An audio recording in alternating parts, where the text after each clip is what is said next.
So young man, আজ থেকে শুরু হোক তোমার নতুন জীবন। চেন্নাই ডিপার্টমেন্টাল হেড, উনি তোমাকে সমস্ত কিছু বুঝিয়ে দেবেন। কি কি হচ্ছে এদিকে আসছো কেন? আমি আপনাকে 500 সালাম করবো। সুমন সিসিলি কাজ করবে, হ্যাঁ একদম অনেস্টলি আর নিশ্চয়ই। সাবির, ওকে নিয়ে যাও, বুঝিয়ে দাও। Thank you sir. সালাম স্যার। ওয়ালাইকুম সালাম।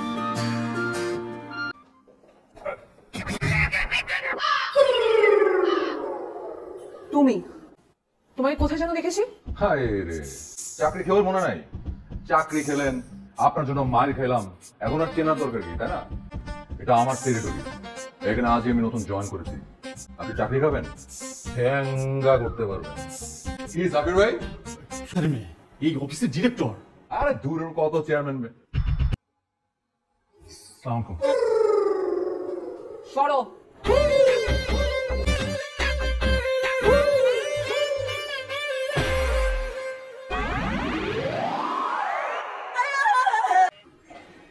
May I come in? মামুনি, আমি কতবার বলেছি যে আমার রুমে আসতে হলে কোনো পারমিশনের দরকারই নেই। এটা তো অফিস, তাই না? হ্যাঁ। আপনি করে বলার প্রয়োজনও দেখছি না। তো ঠিক আছে, বল কি করতে পারি আমি? নতুন একটা ছেলেকে চাকরি দিয়েছো দেখলাম। ও হ্যাঁ, আমি ওকে চিনি। চিনিস? কিভাবে চিনিস? That's none of your business. I want him in my department. তোর ডিপার্টমেন্টে প্রভাব করতে পারবে? That is my business. কাকে কিভাবে আমি হ্যান্ডেল করবো সেটা আমার বিষয়। ওকে ডাকো। হ্যাঁ, ওই যে ছেলেটা জয়েন করবে না, ওকে একটু আমার রুমে এক্ষুনি পাঠাও, হ্যাঁ, এমার্জেন্সি।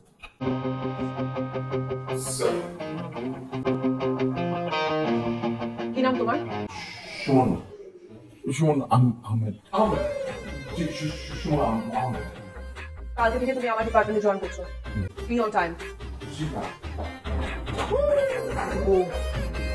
আমি বুঝি সুমন তোমাকে রক্ষা করতে পারলাম না, তুমি আমার জীবন রক্ষা করেছো, তোমাকে রক্ষা করতে পারলাম না। স্যার আপনি প্লিজ স্যার টেনশন করবেন না। আপনি শুধু স্যার আমার জন্য দোয়া করবেন স্যার। আমি দেখবেন ঠিকঠাক মতো ম্যানেজ করে নিয়েছি। ম্যাডাম অনেকটা নারকেলের মতো, মানে ওপরটা শক্ত আর ভেতরটা খুব নরম। একদম ঠিক বলেছো, আসলে মনটা না ভীষণ ভালো। আর তাছাড়া আমার টেনশন কি স্যার, তাই না? আপনি তো আছেনই। আছি তো আছি। নিশ্চয় স্যার আছি। Hold on, my son. Make me proud, huh? G sir. সালাম স্যার। ওয়ালাইকুম আসসালাম।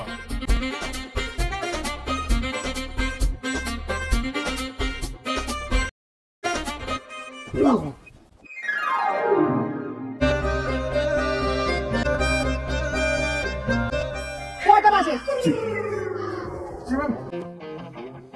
10:45। That means you're 1 hour 45 minutes late. 1 ঘন্টা 45 মিনিটে কত সেকেন্ড?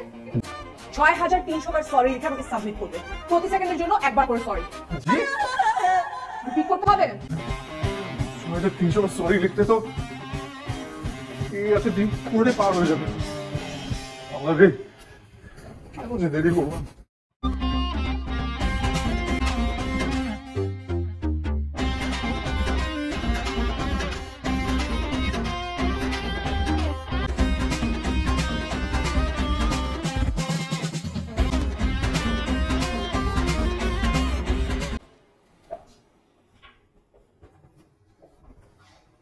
সুমন, না না, বসো বসো বসো। বাসা যাবে না? স্যার এই লেখাটা শেষ হলে চলে যাবো স্যার, আর আরো কিছু বাকি আছে। কি লিখছো? 6300 সেকেন্ড লেট করেছি তো, তাই ম্যাম বলছে 6300 বার সরি লিখতে। এতগুলো লেখা সরি পড়বে, বলে দেখবে? আপনি তারপর আমাকে চিনেন না, দেখা যাবে আমাকে দিয়ে গুনিয়ে নিয়েছে। তাই honestly the best policy. Okay sir আমি চলে যাবো স্যার। ঠিক আছে, আমি বলে যাচ্ছি তোমাকে চা দেবে।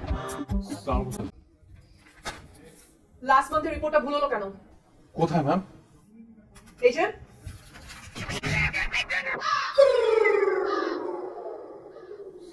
নেক্সট 10 ডেজ এর স্যালারি কাটা। জি ম্যাম।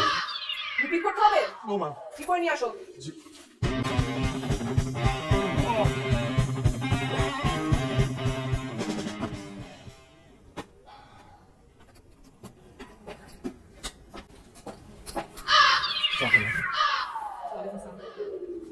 রিপোর্টগুলো চেক করে দেন বাসে যাবেন। জি জি ma'am. Do I have to repeat? No ma'am. Good.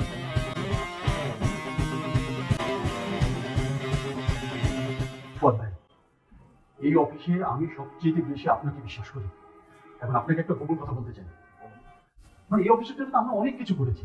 এই অফিসে বেতন ছাড়া আমরা কি পেয়েছি বলেন? আমরা এই অফিসে অনেকদিন ধরে কাজ করছি। এই অফিসের বায়ারগুলো কিন্তু আমরাই নিই, তাই না ভাই? ইন্ডেক্স একটা কোম্পানির যে মেন বায়ার, সেই বায়ারের যে মেন আজাদ সাহেবের সাথে আমার কথা হয়েছে। আজাদ ভাই বলেছে এখানে যে অর্ডারগুলো ছিল আমাদের দিতে, সেই অর্ডারগুলো আমরা ব্যক্তিগতভাবে অন্য জায়গায় অফিস করে সেই অর্ডারগুলো আমরা নিব। আমরা ঠকবো না। মনে করেন যে এখানে থাকলে আমরা কি পাবো? প্রথমত কিছু কোম্পানিকে দিব। আপনারা এসব কিসের প্ল্যান করছেন? কেন? সুমন সাহেব, তার মানে আপনি আড়ি পেতে আমাদের দুজনের কথা শুনছিলেন? এটা কিন্তু কোনো রকমই ঠিক না। আর আপনি যেটা করছেন সেটা কি ঠিক? আপনাকে তো ভীষণ বিশ্বাস করেন, কত ফ্যাসিলিটি দিয়ে রেখেছেন। আপনাদের দেখে আমরা জুনিয়ররা রীতিমতো হিংসে করি। অফিসাররা যাই হোক না কেন অনেক বড় বড় একজন মানুষ। আপনার একটা বড় বুক কাপড় না সার্কিট ঠকাতে, বা তো ভালো একজন মানুষকে ঠকিয়ে এটা খুব খারাপ একটা কাজ করছেন সাবির ভাই। প্লিজ এই কাজটা করবেন না। শুনুন সুমন সাহেব, আসলে উপরে উঠতে গেলে না অনেক কিছু করতে হয়। আপনিও আমাদেরকে দেখে শিখেন, আপনার প্রয়োজন হবে। দেখো, হ্যাঁ সুমন তুমি ঠিকই বলেছে যে উপর উঠতে গেলে অনেক কিছু করতে হয়। আর সুমনের কথা ঠিক যে আসলে মানুষ উপরে উঠতে গেলে কিভাবে উঠবে সেটার একটা নীতিগত বিষয় থাকে। অবশ্য এরকম না হলে তো মানুষ উপরে উঠতেও পারে না সুমন। একদম ঠিক আছে। তবে ওরা যেভাবে যাচ্ছে যেভাবে প্ল্যান করছে সেটা ঠিক না, এটি বলা যায়। আপনারা অবশ্যই নিজের কোম্পানি করেন, কোনো অসুবিধা নেই। আমি আপনাদেরকে বাইরে স্যার, হ্যাঁ আমি আছি, কিন্তু আজকের পর থেকে শুনে আমি এটাকে কি করে বিশ্বাস করবো? কোম্পানির জন্য এরা কি করে লয়াল হবে? একটা ভালো অফিসার পেয়ে গেছে, লিডার পেয়েছে যে কিনা এই কোম্পানিকে কন্ট্রিবিউট করবে এবং সমস্ত স্টাফদেরকে মোটিভেটেড করবে।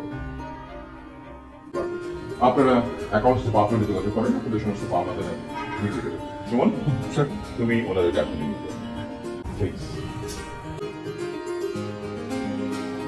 স্যার,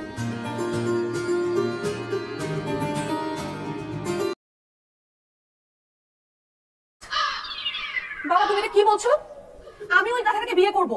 হ্যাঁ, ও গাধা বলেই তোর সঙ্গে বিয়ের ব্যবস্থা করেছে। হ্যাঁ, আমি চাচ্ছি তোর সাথে বিয়ে হোক, তার কারণ অন্য কোনো ছেলে হলে তোর সংসারটা টিকবে না। বাবা ও তুই তো আমার সাথেই যেভাবে করে কথা বলিস, তাহলে তোর বর কিভাবে বুঝে বল? আমি তোকে বলি কি, ওর মতো ঠান্ডা একটা ছেলে তো সবকিছু সহ্য করে নেবে, মেনে নেবে, অন্য কেউ মানবে না। বাবা ওই সুমনকে আমি অফিসে গিয়ে দেখছি প্রমোশন আমি ছুটাচ্ছি, আর তুমি যদি আমাকে বিয়ে নিয়ে জোর করো না, আমি কিন্তু হিউম্যান রাইটসে যেতে বাধ্য হবো। বাবার বিরুদ্ধে আইনি ব্যবস্থা নিবি? নিব, 100 বার নিব, 100 বার নিব। এরকম একটা জিদি মেয়েকে আমি কিভাবে বিয়ে দেবো? কার কাছে বিয়ে দেবো? দেখেছো, তুমি সুমনকে প্রমোশন দিলে আর আজকেই সে অফিসে আসলো না। বুঝতে পারছো ছেলেটা ফিউচারে কি করবে? তোমাকে বিয়ে করতে হবে শুনেই গতকাল রাতে সুমন বাসা থেকে পালিয়েছে। ওর মা আমাকে ফোন করে জানাবে।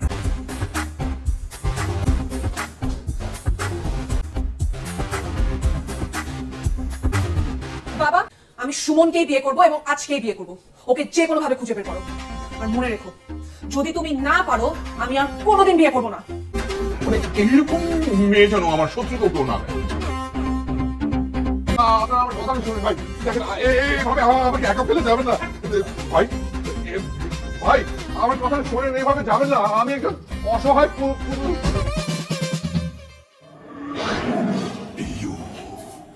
আমাকে বিয়ে করার কথায় পালালে কেন? এত বড় সাহস তুমি কোথায় পেলে? এখন তো আসলে বিয়েটা হয়ে গেছে তাই না?